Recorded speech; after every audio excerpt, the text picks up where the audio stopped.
Bueno, vamos que quedan las bradiarritmias, es la última parte de la clase. Bueno, ¿cómo definimos a las bradiarritmias? Como la frecuencia cardíaca que está por debajo de 60 latidos por minuto. Hice más o menos el mismo algoritmo que para las taquiarritmias, las dividí en regulares e irregulares, ¿sí? Solo que acá vamos a estar atentos a las P que sigan o no a los QRS, ¿sí? Bradicardia regular, pero que todas las ondas P le sigan QRS, será una bradicardia sinusal. Como lo que vimos antes, en vez de taquicardia sinusal, esto es bradicardia sinusal. Pero si las P y los QRS, hay P, hay QRS, pero están separados, vamos a cuadros más graves, vamos a ver el bloqueo AB completo o el bloqueo AB de alto grado, que es el de segundo grado, MOVITS 2, con pasaje 2.1. Ahora vamos a ver electros.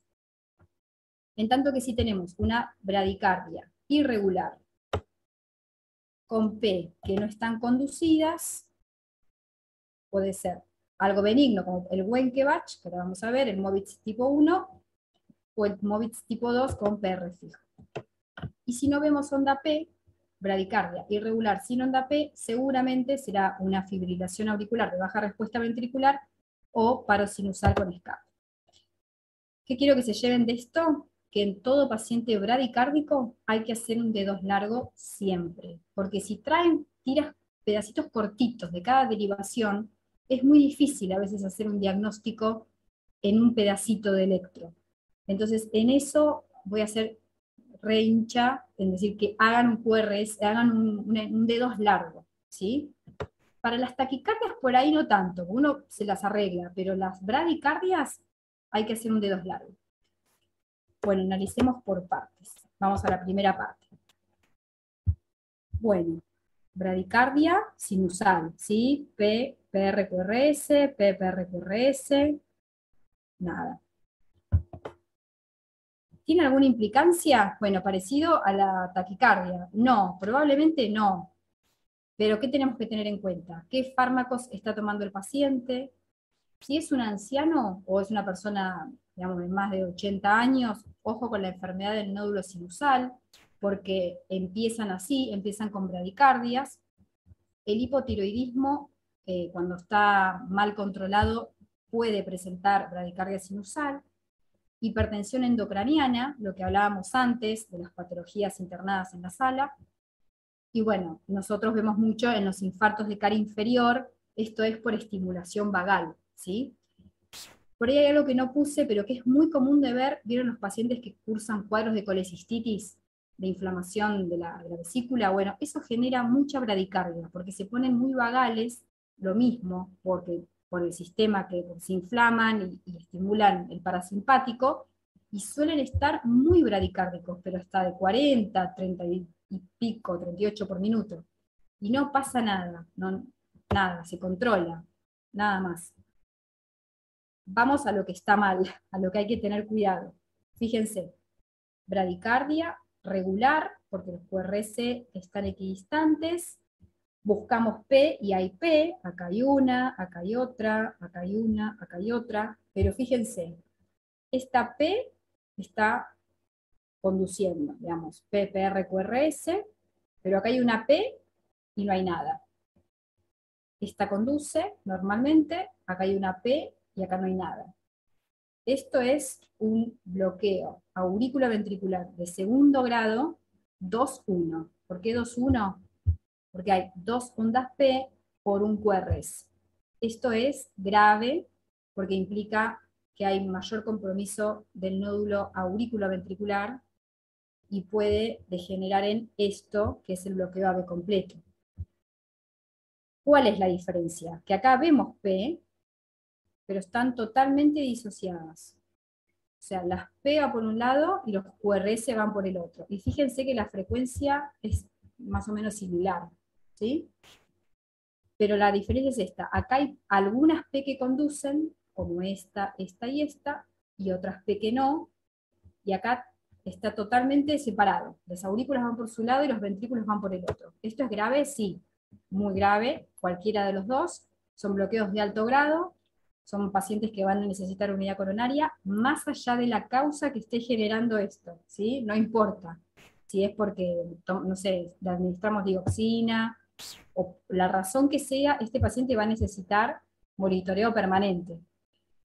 Inotrópicos, si está, probablemente le pongamos para ver qué respuesta tiene ese ventrículo, y seguramente, o no, por lo menos un introductor, porque por ahí necesita un marcapaso transitorio. Bueno, vamos a las irregulares. Fíjense, esto es irregular. Si hacemos con un papel y marcamos los QRS, esto está irregular. Buscamos P, hay P, PPR, QRS, PPR, QRS, PPR, QRS, y una P que no conduce. Pero si prestamos atención, este PR es distinto. Este PR se va prolongando. Acá tiene 2 cuadraditos, acá tiene 4, y acá tiene por lo menos 6. ¿Sí? Esto es un bloqueo de segundo grado tipo Movitz 1, es un Wenckebach. Este bloqueo, a ver si es benigno, ¿sí? No pasa nada. Estos pacientes no tienen complicaciones, no tienen enfermo el nódulo auriculoventricular. En general se presentan en pacientes jóvenes, deportistas, o incluso que estén vagales también pueden presentar. Este sí es grave. El Movitz 2 es parecido al otro, solo que, miren, PPR-QRS, esto igual, y acá hay una P que no conduce. Pero los PR son fijos. Esto, en vez de ser un 2-1, como les mostré antes, es un 4-3, porque de 4P, 3 conducen, ¿sí? Esto es grave, esto se trata igual que los que vimos antes. Bueno, esto es una FA de baja respuesta ventricular, fíjense, irregular, no vemos P, o sea, estas ondas de fibrilación, es nada, no. ¿Qué le hacemos a estos pacientes? En general controlarlos, a ver qué medicación está tomando y si hay algo que lo puede estar desencadenando, pero no. Bueno, ahora tenemos una paciente internada en coronaria, pero en el contexto de un infarto, está haciendo una FA de baja respuesta y hubo que ponerle un marcapaso. Pero venía bien hasta que dejó de estar tan estable y hubo que ponerle un marcapaso. Pero en general se los controla. Esto sí es grave. Esto es una pausa, esto es un paro sinusal. ¿Sí?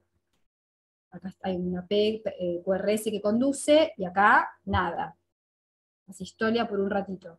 Así que esto sí es grave, esto requiere monitoreo, terapia, o sea, unidad coronaria o terapia intensiva con eventual marcapaso transitorio.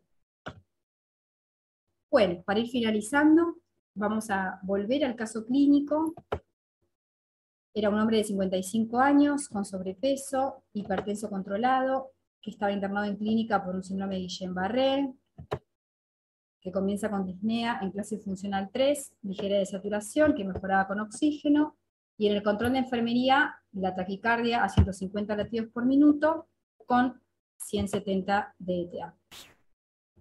Y volvamos al electrocardiograma, que ahora, bueno, algo vimos, por lo menos para empezar a describirlo. Es una taquicardia regular, de QRS angosto, entonces vamos a pensar que está por arriba de las de His, y donde no me atrevería a decir que hay ondas P, porque no son ondas P bien nítidas, y buscamos en cara inferior las ondas, si las ven ahí, de aleteo auricular, ¿sí? En un paciente sin cardiopatía previa, y que no está internado por ningún cuadro ni cardíaco ni respiratorio. Entonces, lo interpretamos como sano, entre comillas, porque no tiene antecedentes cardíacos o respiratorios, y que hace un aleteo auricular. Entonces volvamos a las preguntas. ¿Ante qué arritmia estamos? Una taquiarritmia irregular de QRS angosto sin onda P. ¿Qué teníamos como probables arritmias? O el aleteo auricular o la TPS por reentrada nodal. TPS por reentrada nodal en un paciente internado es raro. Y si bien ahí en los controles de enfermería decía 150, está un poquito menos, 140, probablemente se trate de un aleteo auricular. La otra pregunta era, ¿la arritmia es causa o consecuencia de los síntomas? Bueno, esto es lo que yo pienso, probablemente sea consecuencia. ¿La trato? Y si la respuesta es sí, ¿cómo la trato? Bueno, esto también es lo que pienso yo. No, probablemente no hasta no saber la causa, si bien está con una tensión arterial en el límite, está con 170. Pero no es eso lo que me preocupa. Lo que me preocupa es esto, qué habrá desencadenado los síntomas. Entonces, para eso, con muy buen criterio, se pidió una tomografía de tórax con protocolo para TEP. Este es un caso real que ocurrió hace, no sé, un mes más o menos. Es de un paciente que estuvo internado en clínica médica, y miren el TEP masivo bilateral. Esta es la rama pulmonar derecha, izquierda, y miren cómo no pasa nada de contraste, y miren este corte donde hace un molde de la arteria pulmonar, ¿sí? Y acá también. Bueno, esta es la última diapositiva. ¿Qué consejo les dejo para llevar a casa, como dice ahí? Primero, en todo paciente que se presente con arritmias, buscar y corregir probables desencadenantes, evaluar correctamente la descompensación hemodinámica. ¿Y por qué digo esto? Porque si el paciente venía con presiones arteriales de 90, 100, no pretendamos que en taquicardia o en una arritmia esté por arriba de esos valores. Entonces, siempre evaluar todo, no solamente la presión arterial. Si tiene rayos, si el sensorio, si está dejando de orinar, o sea, ver todo lo hemodinámico, o lo que llamamos hemodinámico. Y el tercer punto es nunca tratarlas si no están seguros de qué arritmia es, ¿sí? Primero, detenerse a pensar, buscar en el algoritmo o buscar ayuda, pero primero no dañar. Y el último mensaje que les dejo es que las guías y los algoritmos son fantásticos, son geniales, son importantísimos, pero cada paciente es único y hay que individualizarlo y evaluarlo. ¿Sí? Muchas gracias. Bueno, Cintia, no, muchas gracias a vos. La verdad que la clase completísima, nos has resumido y recorrido todas las arritmias. Y sí, comparto lo que vos decís, que siempre en un paciente que no está en coronaria, ¿no?, que tenemos en sala, siempre tratar de descartar algo que lo esté descompensando o generando o provocando esa arritmia. Excelente la charla, la verdad, súper completa y muy interesante. No sé, Carlos, si hay preguntas. Cintia, muy buena todo lo que realmente nos has dado. A los que por ahí tenemos algún conocimiento, nos sirve para refrescar. En el chat, por lo menos, a ver si veo alguna pregunta. ¿Cómo se trataría la fibrilación auricular preexcitada? Es una pregunta que se ha hecho acá en el chat. Bien, es con cardioversión eléctrica, ¿sí?